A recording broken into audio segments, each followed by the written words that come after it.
Hello good morning नमस्ते सबैजनालाई स्वागत छ फेरि पनि हाम्रो होमवर्कआउट रुटिनमा।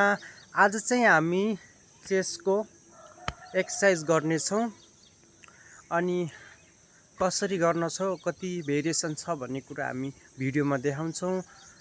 आजको मौसम चाहिँ नाइटमा पानी परेर यस्तो राम्रो गरेको छ कि हेर्नुस्, एकदम शीतल गरेको छ। यस्तो मौसममा चाहिँ वर्कआउट गर्न चाहिँ धेरै मजा आउँछ। हाम्रो यहाँ वर्कआउट गर्ने ठाउँ पनि यस्तो छ, हेर्नुस्, ट्रक्क लाएर है, पुरै गिलो गिलो ट्रक्क। यस्तो मौसममा वर्कआउट गर्दा मजा हुन्छ। वर्कआउट गर्नुभन्दा सबैभन्दा पहिले हामी 10 मिनेट जति वार्मअप गर्छौँ, जसले वर्कआउट गर्दा इन्जुरी हुने सम्भावना धेरै कम हुन्छ। 10 मिनेट वार्मअप गरिसकेपछि अब हामी चाहिँ चेस्टको पहिलो भेरिएसन नर्मल पुसअपमा जान्छौँ, जसमा 3 सेट 12 to 15 रिपिटेसन हान्छौँ। अप्पर बडी स्ट्रेन्थ बढाउँछ, कोर स्ट्रेन्थ बढाउँछ, हार्ट हेल्थ सुधार गर्छ, बडी ब्यालेन्स स्टेबिलिटी राम्रो हुन्छ।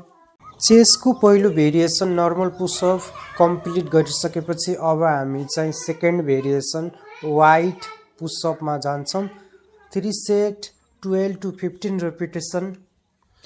चेस्ट छातीमा बढी असर गर्छ, इनर चेस्ट डेभलप गर्न मद्दत गर्छ, सोल्डर स्ट्रेन्थ बढाउँछ, ट्राइसेप कम चेस्टमा बढी काम गर्छ।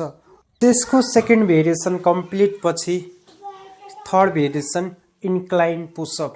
3 set 12 to 15 repetition.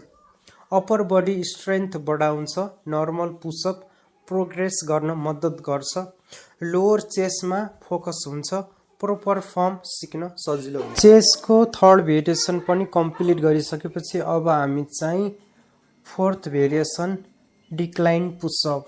3 set 12 to 15 repetition.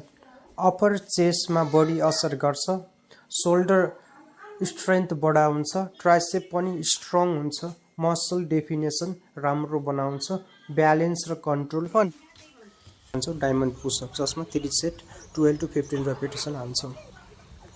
Diamond पुसअपले चेस्ट र ट्राइसेप दुइटालाई राम्रो टार्गेट गर्छ। आजको वर्कआउट यही खतम हुन्छ। Thank you guys.